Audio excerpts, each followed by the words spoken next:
já estamos de volta e eu conversei com o Danilo Ferrador, e o Danilo que está lançando o curso dele, como fazer o cascamento, como empreender no cascamento. Então fique ligado aí com o Danilo Ferrador, que sabe muito, e eu aprendi com ele e coloquei em prática lá na Fazenda Viçosa, lá em Itaberaí, Goiás. E agora nós vamos continuar o bate-papo da semana passada com a doutora Patrícia. Nós terminamos a nossa conversa falando de carne, falando do imposto da carne. Mas, doutora Patrícia, hoje nós vamos falar do futuro do agronegócio. O agronegócio brasileiro que tem a oportunidade, mas não é uma oportunidade, é o trabalho bem feito dos produtores rurais, das agroindústrias, de ser o maior player do mundo. Como você vê esse futuro do agro brasileiro? Bom, acho que o futuro do agro, ele depende muito da nossa comunicação, de nós mostrarmos o que nós já fazemos de bom e, claro, pensarmos em mão de obra. Como nós vamos lidar com a mão de obra, com a tecnologia que já chegou há muito tempo no campo e que nós lidamos com a falta de mão de obra atualmente. Então é importante que a gente pegue essas regiões de exemplo do agro, por exemplo, Rio Verde, Itaberaí, e a gente entenda o que foi feito na cidade para que aquilo acontecesse, a empregabilidade, qual foi o impacto dessa regionalização do agro. E nós implementemos isso daqui para frente. Isso já vem sendo feito há alguns anos, principalmente no nosso estado, né? Mas eu acho que o ponto da tecnologia é essencial quando a gente pensa em mão de obra, em aumento da produtividade, e para que nós possamos pegar o nosso produto, que nós já fazemos muitíssimo bem, e elevarmos ainda mais como principal referência do agro no mundo. Rio Verde é referência, né? Não só aqui no Brasil, mas no mundo. Sim. Inclusive a Comigo, a referência de trabalho, seriedade e tecnologia no agronegócio. Com certeza. Eu me lembro uma vez, conversei com o ministro Roberto Rodrigues, ele comentando do histórico da criação das cooperativas. Quando nós falamos da Comigo, todos realmente tiram o chapéu, porque o nível de excelência que eles prestam de serviços e de números aplicado ao dia a dia de produção, realmente é algo que a gente tem que se orgulhar muito. Pegar esses bons exemplos e colocar sementes em cada uma das regiões que nós temos no estado e no Brasil, claro, mas pensando como um case de sucesso também. E a Comigo, ela faz algo diferente, né? Não é só para ela tem uma visão de cooperativa mesmo, com a Tecnoshow, e mostrar tudo para o Brasil e para o mundo. É muito importante. Com certeza. Quando a gente pensa em Tecnoshow, AgriShow em São Paulo e Expo Inter no Rio Grande do Sul, Sim. Lá é a oportunidade que nós temos de mostrar o que a gente tem de bom. Não só maquinário, mas levar a pessoa que talvez esteja indo a primeira vez, alguém do banco que vai fazer a sua análise de riscos, por exemplo, e colocar ele para experimentar como é que é plantar, como é que é esperar. Ter algumas vivências interativas, eu acho que isso transformaria também a nossa comunicação. As cooperativas estão tendo muita força no agro brasileiro. Na sua visão, você enxerga as cooperativas como um grande avanço do agro brasileiro hoje? Com certeza, é um grande diferencial para que a gente acesse produtores menores, que talvez não tivessem tanto acesso à tecnologia, a uma mão de obra concentrada de excelência, que é o que a gente comentou anteriormente, e disseminarmos esse conhecimento. Os cursos que a Comigo faz, que todas as cooperativas têm iniciativa de jovens líderes, de educação financeira, de empreendedorismo, tem um impacto muito grande que eu acho que talvez nem a nossa geração veja. Lá na frente, a gente vai conseguir colher tudo isso que já vem sendo feito há alguns anos. Quando nós falamos do agronegócio, muitas pessoas entendem, pensam assim, é pecuária, é soja, é milho, mas nós não estamos falando só isso, nós estamos falando antes, o dentro e depois da porteira. E tem mais outros produtos. O Brasil hoje é sustentável e nós temos o álcool, que é o combustível mais sustentável do mundo. Como que está essa produção de cana, essa produção do álcool? Nós temos também a produção do milho, que faz também o álcool. A senhora está por dentro desses assuntos? Sim, nós sempre estamos em luta dentro do Congresso Nacional para termos incentivos econômicos para que nós tenhamos ou o processamento do milho, com o etanol de milho, e aqui em Goiás a gente tem uma potência muito grande, e a questão da cana, que é uma tradição já no Brasil. Nesse primeiro semestre, a gente teve alguns projetos que lidaram com isso, um deles foi o de biocombustíveis, e nós tivemos também o de hidrogênio verde, que acaba impactando diretamente nesse setor de combustíveis. Quando nós pensamos até em ESG, que a gente conversou semana passada, O etanol de milho, que a gente tem esse potencial produtivo enorme aqui em Goiás e de processamento, ele é uma iniciativa ESG desde a sua concepção. A gente pega a produção do milho, não só coloca o milho direto, por exemplo, para o farelo ou para aquela ração específica do frango, mas a gente consegue transformar também em um combustível que é mais barato financeiramente para o produtor e para o consumidor final e mostrarmos essa aplicação da sustentabilidade, da produção de várias safras dentro de uma mesma propriedade. Então, esse tema ele é um destaque dentro de Brasília, mas é aquele papel de importância de alinhamento das informações. Lá em Brasília, as pessoas não entendem como é que isso funciona. Nosso papel é trazer essa orientação e mostrar o que nós podemos fazer para fomentar isso economicamente no Brasil. Até mesmo mostrar para os legisladores. Sim, com certeza. Legisladores, o governo. Porque na prática o que a gente tem que ser é voz dos produtores, né? Sim. O nosso papel é trazer a produção para o dia a dia ser palpável para quem tem a caneta. E, obviamente, mostrarmos o impacto financeiro de tudo isso, a prosperidade econômica. Até para que as legislações estejam de acordo com as produções. Claro. Esse é um ponto de extrema preocupação, porque em alguns momentos as leis são discutidas e aprovadas não por produtores rurais, ou por economistas, ou por advogados. São pessoas do dia a dia que a gente vota e que às vezes não tem a percepção de como funciona a produção agropecuária. Como a gente tem uma variedade muito grande, é soja, é milho, é sorgo, é pecuária, a gente precisa traduzir isso para eles. Então esse papel é muito importante para que, claro, a gente traga essa visão regional em âmbito federal, para que nós saibamos direcionar a nossa política de Estado. Onde nós queremos que o Estado de Goiás e o Brasil estejam daqui a 10 anos. É resultado do que nós fazemos hoje. Uma legislação mal feita para o agronegócio. Com certeza, uma regulação, uma legislação vinda de algum órgão que regulamenta a produção agropecuária pode inviabilizar ou pode trazer custos muito altos. A gente chama isso economicamente de custos de transação. Então, eu tenho um custo de transação muito alto, o que eu faço como produtor? Eu, obviamente, vou repensar se eu vou continuar produzindo. É do nosso interesse que a gente perca o produtor rural? Claro que não. Então, o que a gente está fazendo está de acordo com o que nós queremos para o Estado e para o Brasil? Talvez não esteja. Então, esse ponto de avaliação é muito importante. E nós temos no agronegócio brasileiro um gargalo muito grande, que é levar o alimento, para o alimento chegar até a mesa do consumidor, para o alimento chegar em Santos, para o alimento chegar no mundo. Como que está isso agora? A legislação, como que o Brasil está trabalhando para que isso melhore? Eu vi que você está andando bastante vendo essa situação. Sim. Quando a gente pensa em infraestrutura, logística, né, de escoamento, o Brasil realmente perde muita competitividade. Quando a gente compara os estados brasileiros com os estados dos Estados Unidos, que têm uma malha ferroviária infinitamente maior que a nossa, lá eles conseguem diminuir o tempo de escoamento da produção por conta do trem, e aqui a gente leva mais tempo por conta das rodovias. Mais tempo na rodovia é mais risco. A gente tem mais risco de acidente, mais risco para o caminhoneiro, mais risco de roubo de carga. Então, os custos, eles refletem esses riscos. Então, a gente tem mais ou menos 20% de aumento do nosso produto por conta dessa dificuldade de escoamento.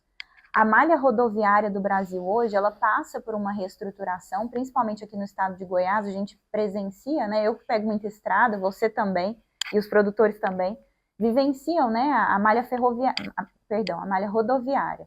Mas é importante que a gente não tenha um único local de escoamento. A gente não pode centralizar a nossa produção só na rodovia, porque o nosso país tem dimensões continentais. Até que nós acessemos um porto, seja em qualquer litoral do Brasil, leva muito tempo aqui para o estado. Então, quais são as nossas alternativas em Goiás? Talvez seja a estruturação de ferrovias. A gente faz isso, eu já vi algumas iniciativas sendo começadas, né, principalmente por algumas entidades aqui do estado, e é importante que a gente fortaleça isso cada vez mais. Quanto mais dificuldade logística, mais custo para o produtor e para o consumidor, e aqui pensando no consumidor do exterior também. E você escreveu um livro agora, eu vi que você trouxe um livro. Vamos falar um pouco do seu livro? Produção, traz o livro aí da doutora Patrícia, para a gente fazer a divulgação.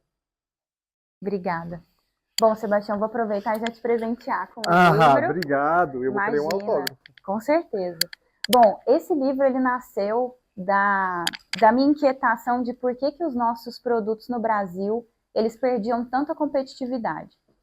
Nós tínhamos um estudo que foi feito primeiro pela indústria, pela CNI, Confederação Nacional da Indústria, lá em Brasília, que lida com o Custo Brasil. E lá no Custo Brasil a gente tem 12 fatores, dentre eles carga tributária, dentre eles estabilidade econômica e ainda escoamento de produção. Então são 3 dos 12 fatores que a gente já conversou aqui no programa. Nós fizemos a aplicação durante a pesquisa para o agronegócio. Então a gente aplica esses 12 requisitos para o nosso mercado, né? Para a nossa porteira, digamos assim. Não só para o produtor rural, mas também para a agroindústria. E aí eu fiz uma análise de como, no exterior, como é que a gente compara o Brasil com os Estados Unidos? Por que os Estados Unidos ganham de nós em relação a custos e a gente tem uma produção talvez muito mais ampla e muito melhor, tecnicamente mesmo, do produto do que os Estados Unidos? Se a gente for pensar no milho, por exemplo, antigamente os Estados Unidos eram um player de mais relevância. Hoje em dia a gente vai oscilando com eles em um tempo que não deu nem 30 anos. Muito rápido. É muito rápido. Então, essa foi a pergunta do livro, e por meio disso eu entrevistei algumas pessoas, ex-ministro Roberto Rodrigues, deputado Arnaldo Jardim, deputado Pedro Lupion, Sérgio, nosso presidente da Sociedade Rural Brasileira, e algumas pessoas de empresas também que puderam trazer um pouquinho da contribuição.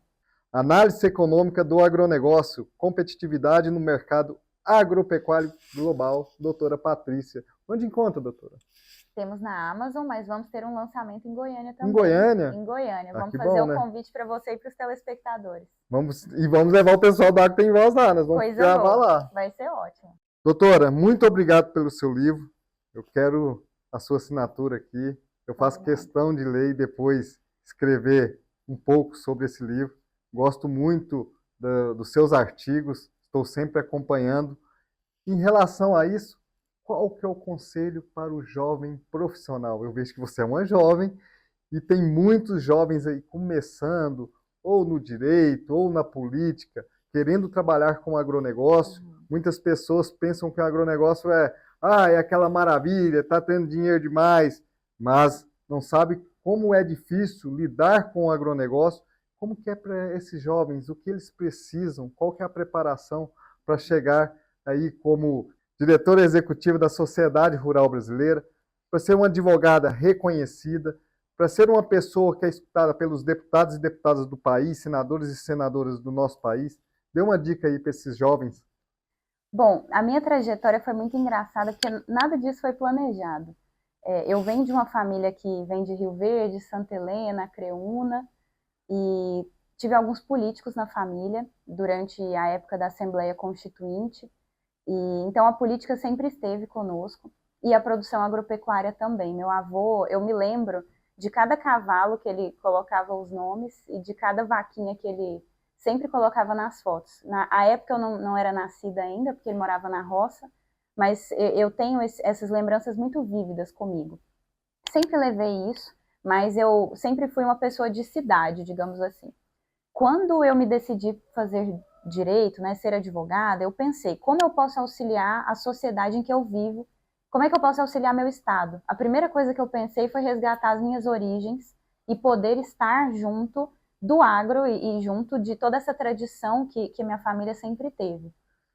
E iniciando essa trajetória, eu sempre percebi essa dificuldade de comunicação entre os dois lados, entre o produtor e entre quem regulamenta o produtor, digamos assim, regulamenta a atividade econômica. E aí, dessa forma, Deus foi abençoando a trajetória e eu, hoje em dia, estou como diretora executiva da Sociedade Rural e também tenho essa atuação como advogada. Então, o meu conselho seria, primeiríssimo lugar, tenha humildade, porque eu acho que a humildade faz uma pessoa entender que ela precisa aprender e sempre estar em aprendizado constante. Em segundo ponto, ouvir os mais velhos e ouvir a tradição, né? A gente precisa resgatar essa tradição. Aqui em Goiás a gente tem isso muito, né, em foco, mas eu morei em São Paulo, isso não é tão presente. A gente tem uma estrutura de produção no Brasil de várias décadas que muitos jovens não conhecem, mesmo quem trabalha com agronegócio, mesmo quem está na faculdade de zootecnia, por exemplo. Então, entenda as suas origens, entenda como seu estado foi construído e saiba perceber as suas iniciativas e as suas aberturas possíveis. Então, eu resolvo qual problema? O que eu me predisponho a fazer para que o produtor tenha uma produção melhor? E aí, dessa forma, você vai conseguir entender qual é o seu caminho no setor. Mas já adianto, o trabalho é muito grande. Quando a gente pensa em Brasília, isso não tem hora, não tem dia. Finais de semana a gente negocia textos de projetos de lei, de regulamentação. Quando a gente recebe uma convocação do governo federal, ou do Poder Legislativo, ou do Judiciário, a gente tem que se apresentar para contribuir com o nosso país, independentemente do nosso posicionamento político. Então, isso é muito importante. Nós, como sociedade rural, a gente sempre se preocupa com o produtor. É o produtor e a gente não pensa na política. Obviamente, a gente auxilia quem a gente acredita que pensa no produtor também. Sim. Mas esse ponto é muito importante. O que eu faço para o meu país, o que eu faço para o meu estado, reflete a sociedade que eu quero. Se eu fortaleço a visão de cooperação na produção rural, eu vou fortalecer, obviamente, as famílias a continuarem na produção. Se eu fortaleço o sucessor, é claro que eu vou ter essa percepção de continuidade do Brasil como fomentador da segurança alimentar. Então, é importante que a gente tenha esses valores muito bem delimitados na nossa vida e a gente possa ampliar isso para o profissional também. Doutora, muito obrigado por esse bate-papo. Estou impressionado com a nossa conversa. Eu já sabia que ia ser de muita valia, eu sabia que eu ia aprender muito, mas aí eu fiquei pensando aqui quando você falou da sabedoria e da humildade, e eu estava lendo Provérbios esses dias, e lá no livro de Provérbios fala, né, sobre a sabedoria, e para você ter sabedoria, você tem que ter humildade.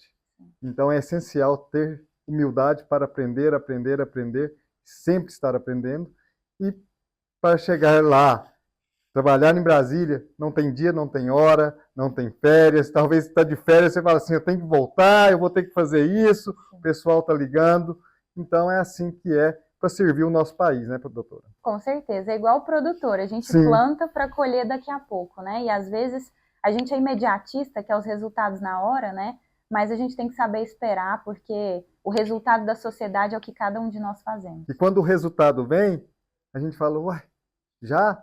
Sim. Porque também a gente tem que aprender a gostar do processo. Com certeza. É isso que a gente tem que ter alegria, né? Todos os dias acordar e pensar, eu represento um setor que tem 30% do PIB, e se a gente fosse pensar no aspecto de produto, né? Quando se vende, provavelmente a gente tem metade do PIB no Brasil, no agronegócio. O que eu posso fazer para esse setor melhorar cada vez mais e ter mais prosperidade pessoal, da minha família e o meu próprio setor? E lutar todos os dias para isso. Obrigado. Muito obrigada, foi um prazer. Prazer. Sebastião Parreiro, o Agro tem voz. Hoje nós aprendemos muito com a doutora Patrícia, mas para você saber mais, você tem que seguir @o Agro tem voz, @TV Goiânia. Fala o seu Instagram aí, doutora. @APM Patrícia, Patrícia Arantes de Paiva Medeiros. O Agro tem voz termina agora. Muito obrigado, que Jesus nos abençoe e até semana que vem.